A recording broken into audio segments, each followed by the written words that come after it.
pertanyaan terakhir harus dijawab sama Bang Frans. Oh iya, silakan. Terakhir ya. Iya. Yang dijawab aja. 2024 Ganjar Mahfud, Prabowo Gibran, atau Anies dan Muhaimin? Jawab Bang. Oke. Harus dukung siapa? Saya dukung yang kelahirannya sama persis dengan saya.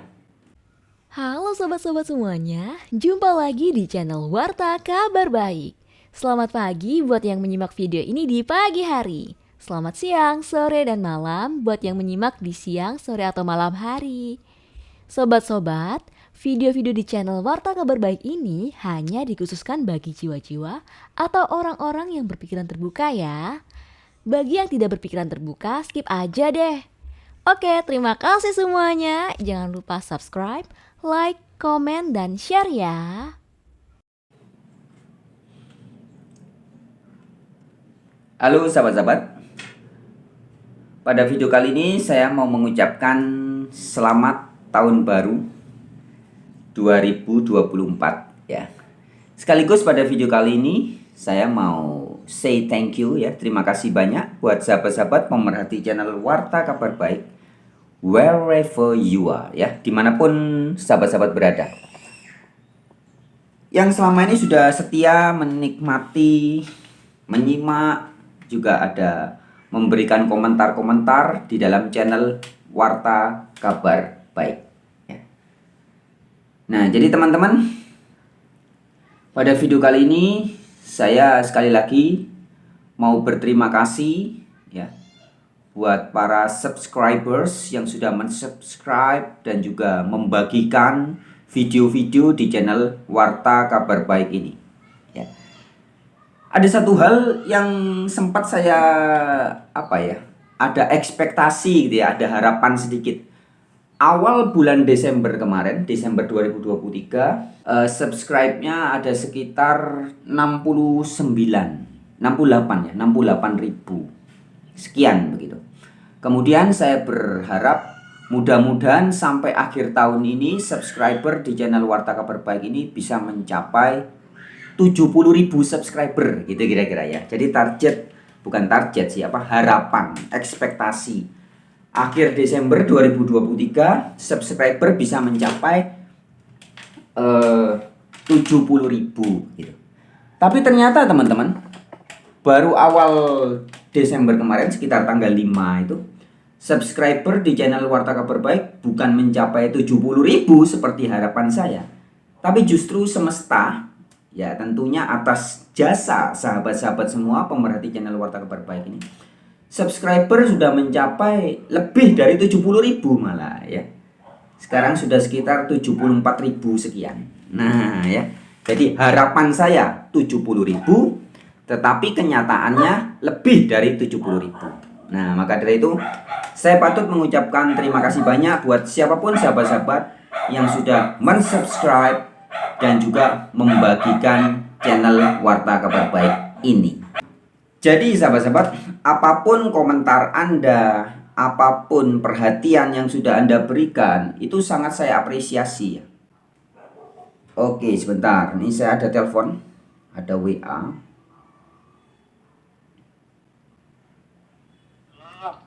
Pagi Bang Frans. Halo, selamat pagi Mas Denny di Sampit ya, di Sampit di Kalimantan. Gimana kabar? Iya. Baik, sehat, baik. Bang Frans gimana? Di Bali ya sekarang ya infonya ya? Iya, ini Warta Kabar Baik lagi berada di Bali. Nah, ini kebetulan saya barusan lagi buat video mengucapkan terima kasih kepada sahabat-sahabat pemerhati channel Warta Kabar Baik yang sudah memberikan subscribe ya. Karena harapan saya jadi awal atau akhir November lalu, awal Desember itu subscribernya kan ada sekitar 68.000. Nah, harapan saya di akhir tahun ini atau di akhir Desember ini bisa supaya 70.000 subscriber begitu. Ternyata malah lebih dari ekspektasi, lebih dari pengharapan. Jadi kenyataannya lebih dari yang saya harapkan. Karena awal bulan Desember sekitar tanggal 5, tanggal 7 itu subscriber sudah mencapai 70 ya. Jadi awal Desember kemarin itu sudah mencapai 70.000, terus 73, 74, dan sekarang sudah sekitar 74.000 gitu. Jadi intinya kenyataannya lebih daripada harapan saya gitu Mas. Yuk gimana? Ini saya sambil Baik, ya. saya rekam ini ya. Kenapa? Ini sambil saya rekam sekaligus saya bikin video. Nah, ini kayaknya kalau kita ngobrol ini kayaknya nanti bisa 100.000 kayaknya nanti ya. Amin ya. Ya, Nah, ini aja mau kita ngobrol apa ya, ngobrol santai aja sih hari ini, kita ngobrol yang santai aja. Kita lama juga nih nggak ngobrol ya, nggak komunikasi gitu. iya gimana Nah Mas ini Denny? gimana lagi di Bali itu, gimana Bang suasananya di Bali? Ini kan akhir tahun ya, sebentar lagi udah mau ganti tahun di 2024 ya, ini udah tanggal 31. Nah jadi gimana Bang Fran, kesan-kesannya tuh gimana? Biasanya kan orang banyak tuh sibuk ngurusin apa, revolusi atau impian. Wah 2024 harus begini, begitu, begini. Nah kalau Bang Fran sendiri gimana ini? Menyikapi tahun baru, pandangan Bang Fran tuh seperti apa gitu loh? Oh Gimana iya Bang? iya. Ya itu kan, jadi itu hebatnya manusia ya. Manusia itu bisa menciptakan waktu ya, bisa menciptakan batasan-batasan waktu, menciptakan hari, menciptakan kesepakatan bersama, tanggal, tahun, bulan, begitu ya. Iya, Bang. Padahal kan sebenarnya setiap hari ya terjadi begitu saja, terang, gelap, terang, gelap. Tapi manusia bisa memberikan batasan-batasan dengan istilah tahun baru lah dan sebagainya. Nah, jadi dalam hal ini ya itulah kehebatan manusia. Nah, maka dari itu ketika kemudian manusia memberikan makna, memaknai satu tahun sudah berlalu, 2023 sudah berlalu, 2024 datang. Itu kan sebenarnya yang menciptakan manusianya sendiri. Oke. Iya kan? Sebenarnya kan setiap hari ya begitu aja, matahari terbit, sore terbenam. Tapi kenapa hari ini kok kita bilang ini tahun 2023 terakhir? Ya karena kita sendiri manusia yang menyepakati. Ya ada kalender yang dibuat oleh zaman Romawi, ada kalender bulan, ada kalender Jawa, kalender Bali dan sebagainya ya. Kalender. Tapi intinya kan manusia sepakat bahwa sekarang adalah tahun Masehi.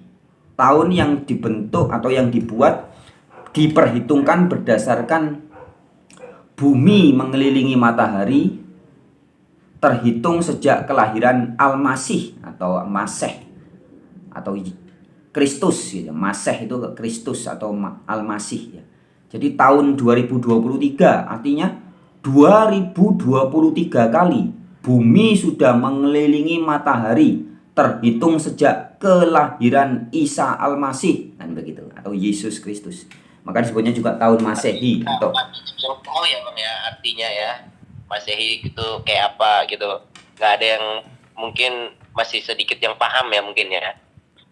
ya ini juga menarik. Kadang orang ada yang belum tahu juga ya bahwa kalender Masehi itu kan terbentuk atau terhitung sejak kelahiran Jesus Christ. Maka kalau dalam bahasa Inggris sebutnya kan Anno Domini AD ya. Anno Domini AD itu artinya tahun Tuan kita. Anno Domini tahun Tuan kita. Kalau Wah sebelum ini Bang ya, bisa buat informasi terbaru nih buat teman-teman yang mungkin belum paham ya Bang ya. ya.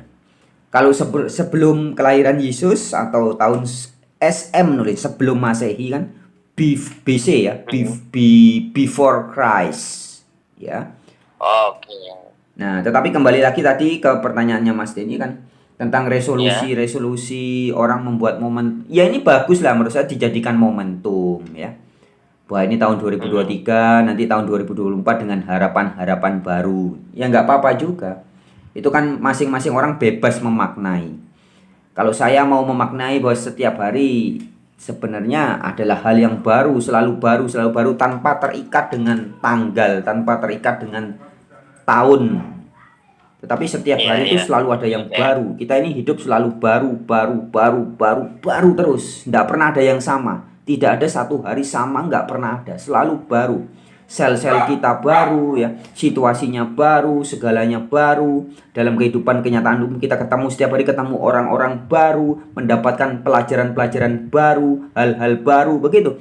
Jadi bukan hanya ketika tahun baru kita mengucapkan selamat tahun, tapi setiap hari itu sebenarnya kita mendapatkan hal yang selalu baru gitu. Cuman ngomong-ngomong belum punya pacar baru ini. Oke. Aduh, ini. Ini selalu jadi apa ya? One big question gitu loh Bang, kayak Apa itu? jadi satu pertanyaan besar juga ini ya. Apa itu? Nah, ini gimana ini? Ini mungkin banyak orang juga bertanya sama Bang Pras. Bang Pras tuh gimana sih, pacarnya siapa? Atau sekarang di Bali atau lagi cari pacar Waduh. atau gimana tuh? Nah, ini kita bicara dengan orang juga tahu itu. menarik, perbincangan yang cukup menarik. Jadi gini Mas Denny, kalau soal hubungan dengan perempuan ya, hubungan yang menjadi dekat atau menjadi pacar, ada satu hal yang dalam hidup saya memang saya nggak ngerti ya, sampai detik ini saya nggak ngerti. Apakah saya memang oleh semesta ini ditakdirkan untuk sendiri? Ya, artinya tidak punya pasangan hidup. Padahal kalau menurut kitab suci kan, menurut kitab suci katanya ya, setiap laki-laki itu diberikan penolong perempuan, jadi ada jodoh. Kalau saya itu kok sampai sekarang itu nggak ada gitu loh ya. Jadi jadi dalam hal ini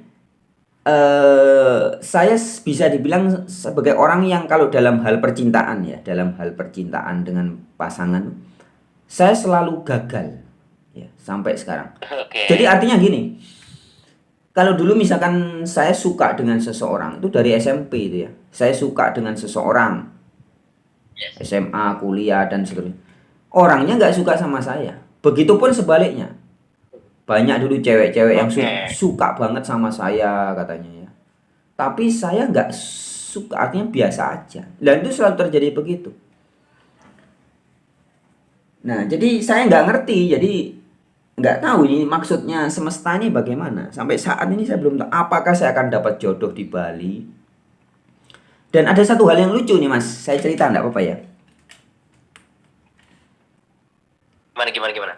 Jadi mantan istri saya dulu ya, mantan istri saya itu kan di Semarang tinggalnya. Dulu di Semarang. Saya cerai tahun 2013. Kemudian mantan istri saya itu sudah nikah. Setelah cerai sama saya nggak lama setahun dia nikah lagi dengan orang Medan. Kemudian tapi umurnya nggak panjang juga, nggak sampai setahun ya. Karena ternyata orang itu, menurut anak saya, menurut informasi dari anak saya tanya, kenapa kok mami cerai lagi ya? Jadi nggak sampai setahun dia cerai lagi.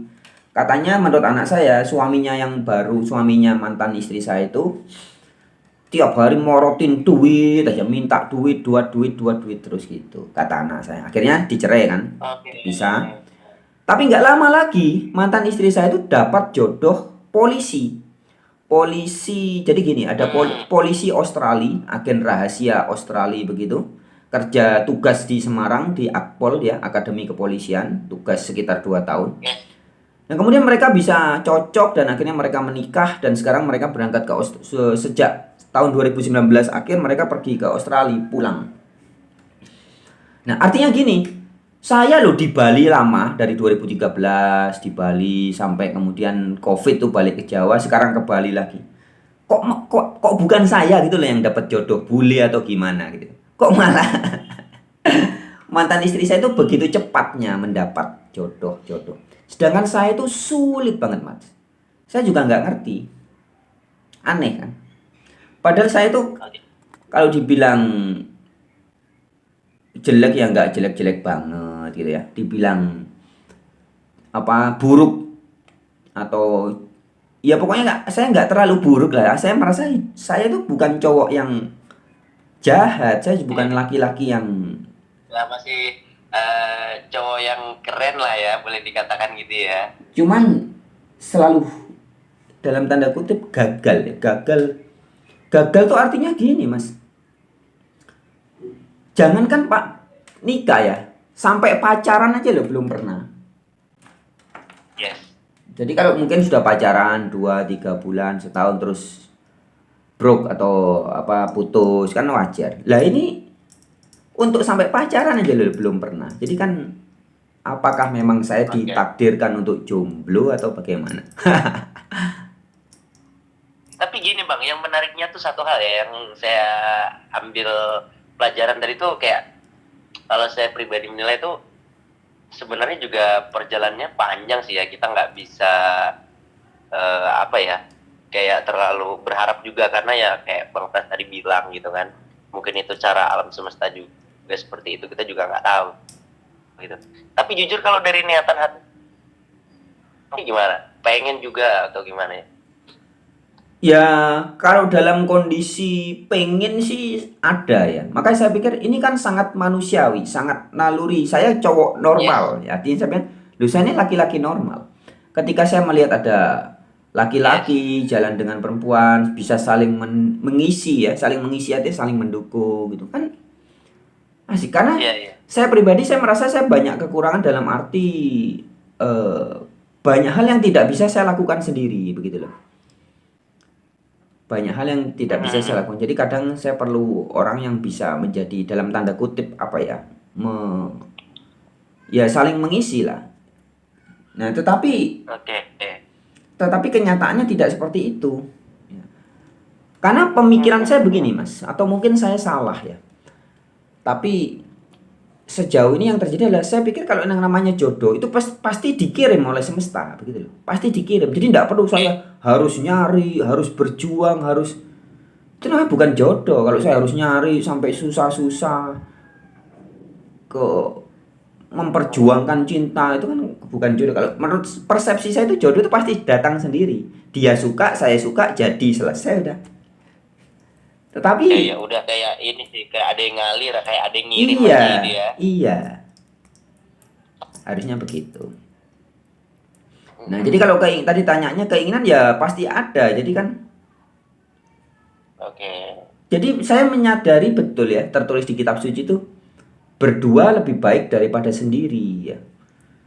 Yes. Jadi itu betul sekali dan tetapi ya itu saya herannya kok oleh semesta itu sampai sekarang apakah memang saya akan menjomblo sampai selama menjadi manusia ini atau apakah nanti akan ada jodoh atau tidak itu nggak ngerti saya. Nah, itu dalam sisi itu. Cuman kalau menurut saya pribadi, saya setuju sih dengan apa yang dibilang Bang Pras itu bahwa jodoh itu pasti nanti datang dengan sendirinya. Ya mungkin untuk saat ini masih belum ya. Mungkin nanti suatu saat lah pasti. Ya kita nggak tahu. Tapi ya masih ada harapan sih kalau menurut saya. Kita nggak tahu kapan ya waktunya. Yang penting Iya, kalau saya itu saya itu lebih sebenarnya yakin juga. saya sempat dalam tanda kutip putus harapan ya, putus harapan tapi bukan Oke. kemudian Ini galau. menarik ini gimana gimana. Nah ini mungkin buat cowok yang di luar sana yang galau masalah percintaan nih. Nah mungkin Bang Frans bisa ngasih Gini, motivasi gitu agar tetap saya semangat, gimana Bang? saya sempat putus harapan dalam arti oh saya sudah pasti tidak akan nikah gitu loh, artinya gitu. Tapi Yes. bukan galau, bukan. Tapi saya sudah dalam tahap bisa menerima. Jadi saya diberi pasangan, alhamdulillah. Nggak diberi pasangan juga wasyukurilah gitu. Artinya tidak apa-apa. Oke. Sudah sampai dalam tahap itu ya. Tetapi kemudian beberapa tahun yang lalu tuh saya terinspirasi dengan Ahmad Albar gitu loh, Mas. Dia kan umur 70 berapa? 73 tahun apa 70 tahun itu ya. Dia punya dapat jodoh lagi sampai bisa punya anak bayi kan. Baru sekarang anaknya mungkin umur 1 tahun atau 2 tahun itu. Jadi Ahmad Albar yang seusia 70 tahun aja bisa nikah dengan perempuan yang jaraknya jauh banget. Bedanya sekitar 30 tahun apa berapa tahun itu. Nah, jadi itu membuat saya pikir loh, berarti ada kemungkinan juga suatu saat saya mendapat jodoh. Gitu, Mas. Cuman Cuman membuka cara berpikir lagi gitu ya. iya, iya. Cuman ya itu tadi apakah betul ya memang saya ditakdirkan untuk tidak punya pasangan hidup? Kok rasa-rasanya kayaknya sih lebih baik punya pasangan hidup gitu loh, kayaknya gitu loh. Cuman ya itu saya sudah sampai pada tahap tidak terlalu melekat ya, tidak melekat. Jadi Memang ketika dalam kesendirian, kadang ngelihat orang berdua bisa saling kerja sama suami istri, terus mereka jalan berdua. Sahabat saya nih, contohnya sahabat saya yang di Bali ya. Sahabat saya di Bali ini, mereka betul-betul pasangan yang sangat serasi ya, sangat sangat saling mengisi, saling mensupport dan betul-betul tumbuhnya cepat jadinya karena ketika saling mengisi itu kan cepat. Jadi kita punya visi misi apa saling mendukung itu betul-betul wah bagus sekali jadinya. Nah, kadang-kadang saya melihat hal-hal seperti itu terus orang-orang di luaran sana ya juga saya melihat meskipun kenyataannya banyak pasangan yang juga cerai ya, tetapi tidak sedikit juga kan mereka yang berhasil ya, berhasil dalam arti betul-betul menjadi teman, saling support, menjadi sahabat. Jadi pasangan yang bagus itu kan bisa selain sebagai suami atau istri tapi juga bisa menjadi teman, sahabat ya. Ada keterbukaan, saling ya pokoknya asik lah kayak temen, kayak sahabat, kadang-kadang kayak pacaran meskipun sudah suami istri tapi masih bisa seperti pacaran. Nah, itu menurut saya itu asik sekali hidup begitu. Cuman ya itu tadi, apakah saya seorang Frans Sundal memang ditakdirkan untuk dalam tanda kutip ya, gagal dalam cinta. Tapi saya tetap bisa mensyukuri gitu, Mas. Di tahap ini lah Bang ya, udah menerima lah ya Iya, apapun gitu ya. padahal sebenarnya saya tuh punya kesadaran-kesadaran yang bagus sekali, Mas Denny. Artinya gini, saya sampai bisa tahu ya, hubungan yang bisa langgeng. Jadi saya tuh bisa memberi nasihat kepada banyak hubungan ya, baik hubungan anak dengan orang tua dengan anak, teman dengan teman, sahabat dengan sahabat, suami dengan istri ya, Pak. Kunci hubungan itu akan selalu langgeng ketika fokusnya setiap orang adalah saling memberi. Jadi apa yang bisa saya berikan kepada pasangan saya? Itu kalau pasangan ya. Kalau orang tua, apa yang bisa saya berikan kepada anak saya? Anak juga fokusnya apa yang bisa saya berikan kepada orang tua. Tetapi tidak menuntut. Jadi orang tua tidak menuntut, anak kamu harus gini-gini, kamu harus. Anak juga tidak gitu. Orang tua, papa, mama harus begini ya, harus begini. Enggak. Tapi fokusnya adalah apa yang bisa saya berikan. Bukan apa yang bisa saya dapatkan dari pasangan saya. Jadi suami istri atau pacaran pun seperti itu.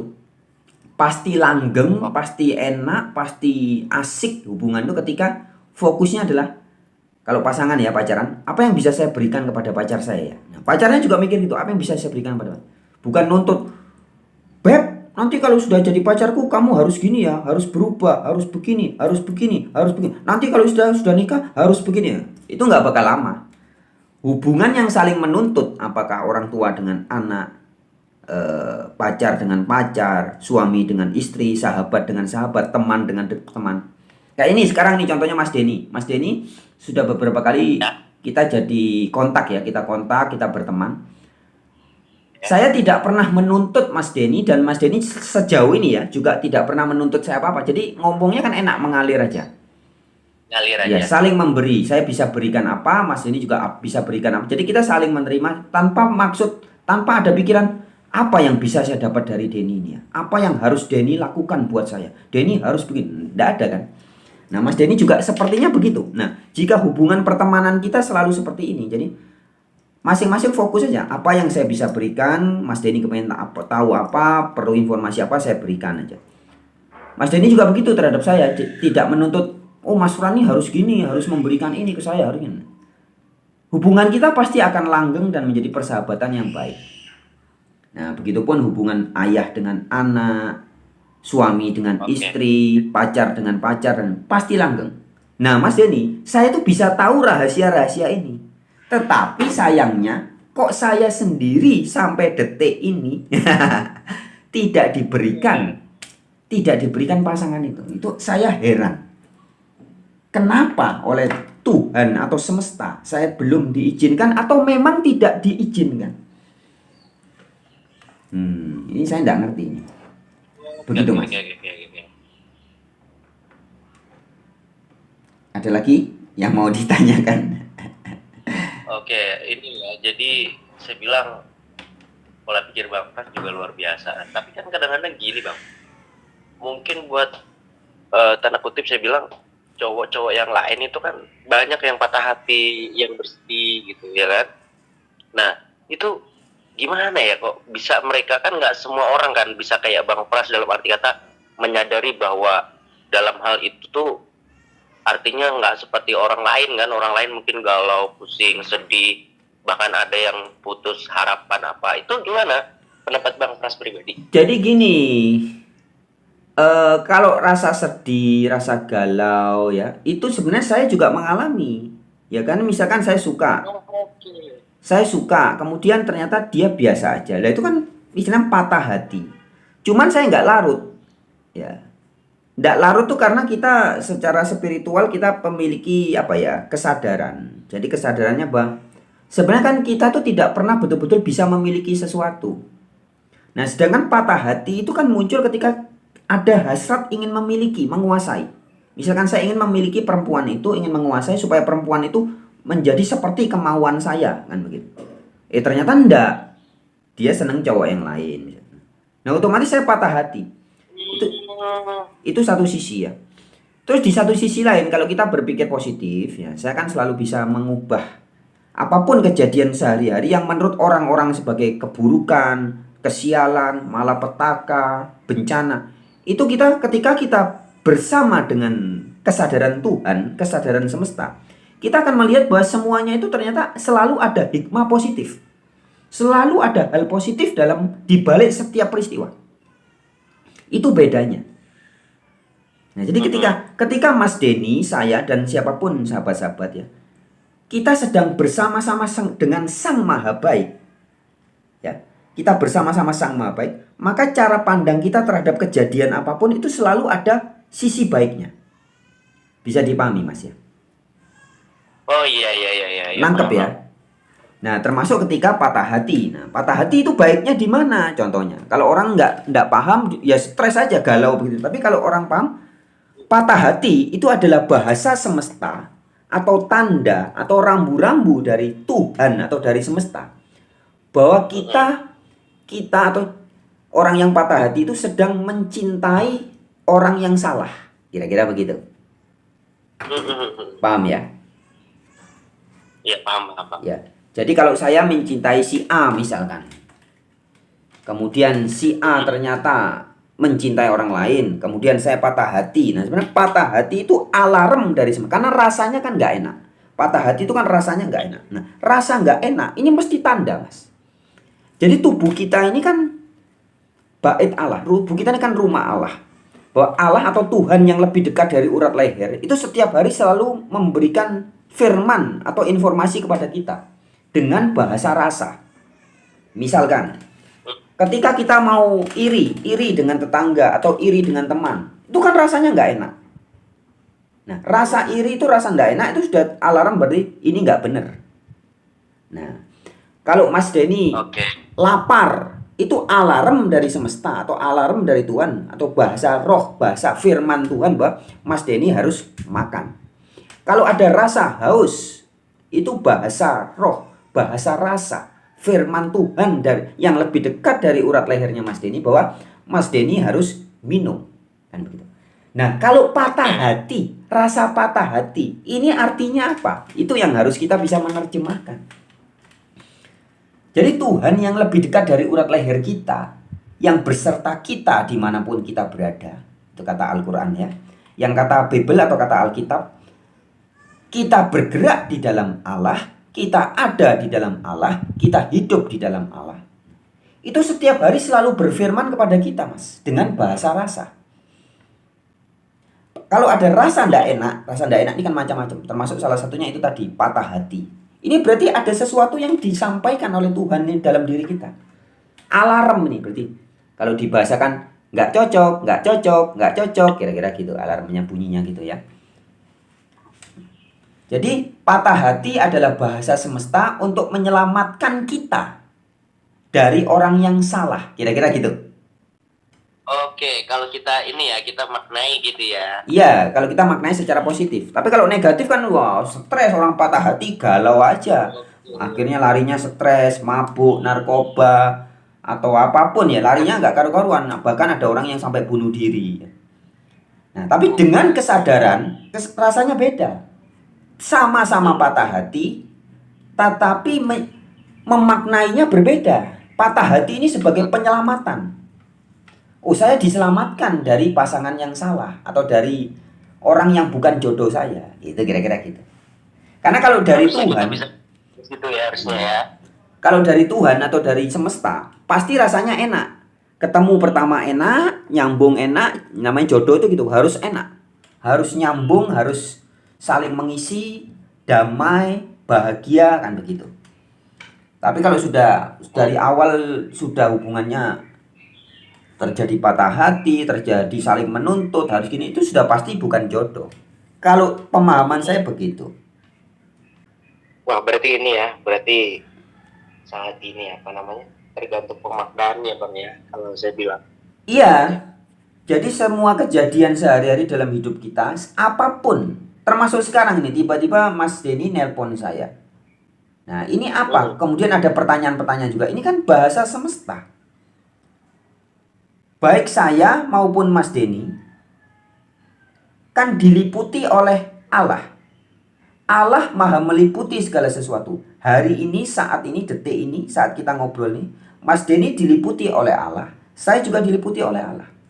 Maka ketika kita ngomong, ini kita harus bisa sampai merasakan apa pesan dari Allah yang lebih dekat dari urat lehernya Mas Denny terhadap Mas Denny ketika nelpon saya. Begitupun saya. Apa ini yang oleh semesta dihadirkan atau oleh Tuhan dihadirkan melalui Mas Denny? Kok tiba-tiba telepon? Ini pasti ada pesan. Nah, ketika kita dengan kesadaran bersama Tuhan atau bila ya, dan semua ini terjadi, kita bisa saling teleponan ini karena lillah, karena Allah. Maka kita pasti akan mendapatkan sesuatu. Nanti mungkin nggak langsung sekarang, tapi nanti setelah nelpon atau nanti setelah dalam permenungan. Oh, kok bisa kita pagi-pagi ini tiba-tiba teleponan kemudian ngomongin ini ternyata maksudnya supaya saya mendapat ini gitu. Bisa dipahami Mas Denny? Bisa. Oke. Tapi ini Bang ya, menurut saya obrolan kita hari ini sangat positif Bang. Ya, mudah-mudahan bisa jadi manfaat buat banyak orang sih Bang, harapan saya.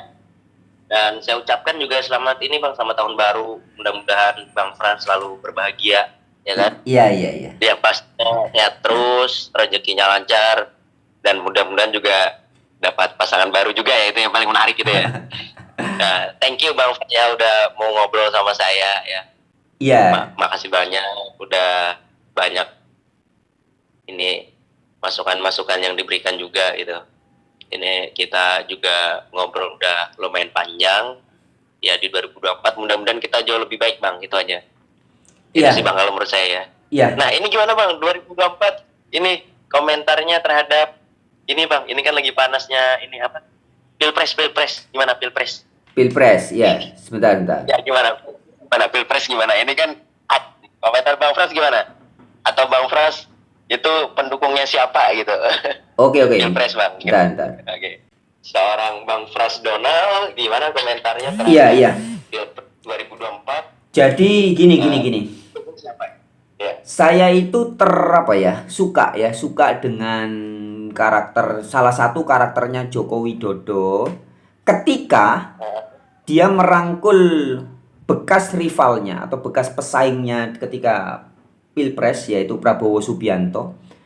Kemudian direkrut ya. Jadi kan lawan politiknya kemudian direkrut, diajak kerjasama bareng jadi menteri kan begitu ya. Nah, di samping selain tentunya sebagai manusia, Joko Widodo juga tidak terlepas dari kesalahan-kesalahan dan kekurangan-kekurangan yang lain ya. Tetapi saya menyoroti satu terobosan itu yang menurut saya ini keren. Di dunia, di dalam negara manapun juga jarang terjadi atau mungkin belum terjadi ya. Saya nggak tahu ya. Apakah di Amerika pernah terjadi, di Inggris pernah terjadi, di mana-mana pernah terjadi enggak. Tetapi ketika seorang calon presiden setelah jadi presiden kemudian lawan politiknya diajak kerjasama, ini keren. Nah, jadi harapan saya begini Mas, jika budaya yang bagus ini bisa diteruskan, jadi siapapun yang nanti jadi presiden, apakah Anies Baswedan atau Prabowo Subianto atau Pak siapa namanya Ganjar ya, akan indah seandainya nanti. Jadi kan gini, konsepnya kan kita paham. Apapun yang terjadi kita harus akui bahwa ini adalah pilihan semesta bagi Indonesia. 3 calon ini. Ya. Mau ada orang bilang Pak Anies itu tukang kibul, tukang petim, apapun sebut istilahnya. Tapi faktanya semesta mengizinkan 3 orang ini menjadi calon presiden. Ya kan? Faktanya kan begitu. Nah, demikian juga orang ada mengatakan Pak Prabowo begini, begono, begene, begono, negatif tentang Pak Prabowo. Tapi faktanya Pak Prabowo adalah salah satu dari calon presiden juga. Demikian juga dengan Pak Ganjar yang katanya wah Pak Ganjar suka nonton film BF bla bla dan sebagainya lah, kekurangannya Pak Ganjar. Tetapi faktanya Ganjar Pranowo hari ini saat ini dipilih oleh semesta menjadi calon presiden. Jadi artinya boleh dibilang mereka ini adalah orang-orang dalam tanda kutip terbaik ya, yang saat ini dipilih oleh semesta untuk jadi presiden. Setuju. Lepas dari kekurangan, dosa-dosa, dan setiap manusia kan pasti punya dosa ya. Yes. Nah, artinya jika nanti salah satu jadi presiden akan indah enggak? Jika 2 lawan politiknya, misalkan yang menang Pak Anies misalkan ya, kemudian Pak Prabowo diajak kerjasama juga, diberi posisi, kemudian Pak Ganjar juga mendapat posisi, itu kan asik ya Mas. Ataupun sebaliknya, Pak Prabowo yang jadi presiden, oke, Pak Anies diberi posisi apa, Pak Ganjar diberi posisi apa. Begitupun kalau yang jadi presiden nanti Pak Ganjar Pranowo, Pak Prabowo diberi posisi apa, Pak Anies diberi posisi, kan asik ya. Nah, harapan saya seperti itu. Esensinya semuanya dilakukan buat rasa cinta terhadap Indonesia itu aja ya Bang ya. Iya, yang betul. Utama ya. Ini bukan hanya rasa cinta terhadap Indonesia, tapi ini perlu kesadaran kemanusiaan, Mas. Yes. Jadi kesadaran bahwa kita ini semua saudara. Kita ini betul-betul saudara. Meskipun saudara kita ada yang agak jahat atau kurang baik ataupun jelek, tapi kita saudara. Ini harus dipahami. Nah, ketika kita memiliki kesadaran ini, maka contohnya gini, Mas. Contoh ya, saya kasih contoh ilustrasi ya. Ketika ada pertandingan sepak bola, misalkan Arema dengan Persebaya yang sering bertengkar tuh ya. Saya kasih contoh yang ekstrim ya. Nah, orang yang bijak ketika menonton sepak bola itu kan sadar ini sebuah permainan bola di mana siapapun yang menang dan siapapun yang kalah, kita harus tetap menikmati dan mensyukuri gitu. Mengapa? Karena tidak mungkin ada yang bisa menang jika tanpa ada yang kalah. Artinya begini, kemenangan misalkan yang menang Persebaya ya, kemenangan Persebaya bisa terjadi adalah karena jasa besar dari Arema yang sudah kalah. Coba Arema nggak kalah, kan nggak ada yang menang.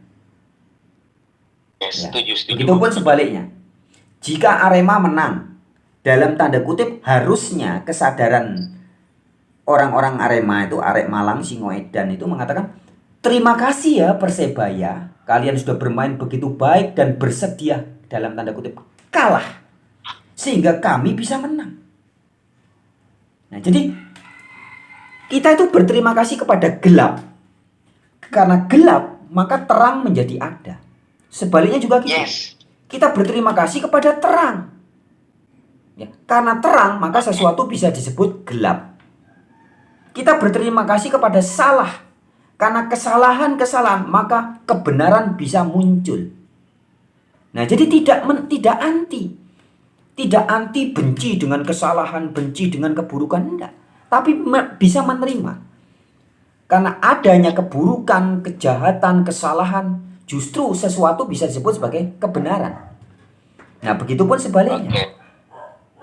Ya, tidak ada sesuatu bisa disebut sebagai kesalahan jika tanpa ada kebenaran. Artinya ini saling mengeksiskan, saling mengadakan.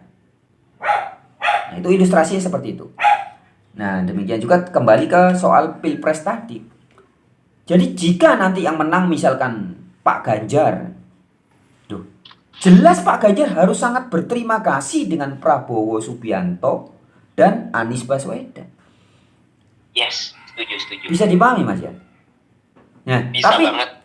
pemahamannya bisa sadari kalau kita paham kita ini saudara. Misalkan saya sedang main sama Mas Denis, ayo kita adu biliar ya. Nah, ketika kita bersadar bahwa kita bermain sebagai teman, sebagai sahabat, sebagai saudara, kita sadar bahwa salah satu pasti kalah. Dan ketika misalkan Mas Denny menang, Mas Denny pasti berterima kasih kepada saya. Ataupun sebaliknya, kalau saya yang menang, saya pasti sangat berterima kasih kepada Mas Denny. Terima kasih ya Mas Bro sudah kalah sehingga saya jadi pemenang. Saya mendapat gelar pemenang karena Anda kalah. Nah, beda dengan orang kalau sudah pemikiran dari awal permusuhan. Yes. Itu energinya negatif sekali. Tanding. Jadinya pertandingan, permusuhan, mau menjatuhkan. Bahkan kalau bisa maunya menghancurkan.